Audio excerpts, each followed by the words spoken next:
What kind of bees are in here? These are Italian bees. Italian bees? Yeah. And is there anything special about them? Like, know how to cook?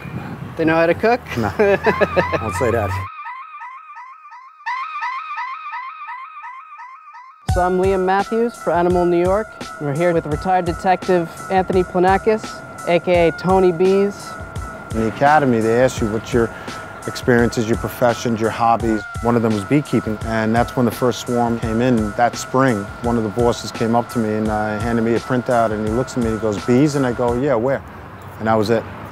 Whenever the swarms were in the trees, I would take them down, and they needed cops to do that because a lot of times you're going into secured areas where there's guns and all that stuff. You were called to humanely remove the bees. One guy looked at me and goes, "How do I get into the beekeeping thing?" And I go, I looked at him and I go, "Become a beekeeper." What do you think this is? Only for 3 weeks out of the year? Do you remember the biggest swarm you ever Last saw? year. Last year? Last year, 12 pounds. 12 pounds? 12 pounds in Astoria. Yep. How many bees is that? 36,000. 36,000 bees. This was the Brooklyn Bridge job here. That was me with the bucket vacuuming. Oh, that was Pier 92. Oh my God. That's in the Bronx. Mulberry and Grand. Thank God for email. Ray Kelly gave you a bee-mobile? What was that? Yeah, he called that like? the bee-mobile because after 18 and a half years, he found out that I was doing everything on my dime. He said, "No, this stops. Get him the vehicle." Then that started, and all the abuse that I was taking from them over there. So in other words, what they're gonna do is they're gonna blackball you. They're gonna make you look like, hey, he's not the guy you're talking about.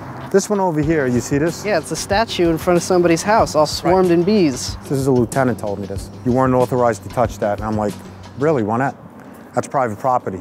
I'm like, excuse me? He goes, that's private property. And they go, can you do me a favor? Can you give me that in writing? Because when I see the commissioner next week, I want to let him know the stupidity that I'm up against. I go, they don't have wings? They can't fly?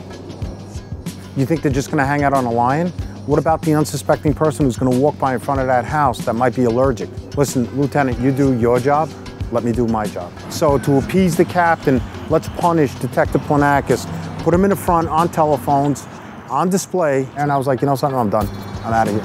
Hey, let me tell you, I have no regrets, none whatsoever. But you know something? To me, this is the most beautiful thing right here, just sitting here watching them, relaxing. It's kind of like your little Zen garden, you know? It has to be the most perfect society that you're gonna find out there because there is no time for jealousy or nepotism. That doesn't exist here. But it's like, you know, generations, life goes on.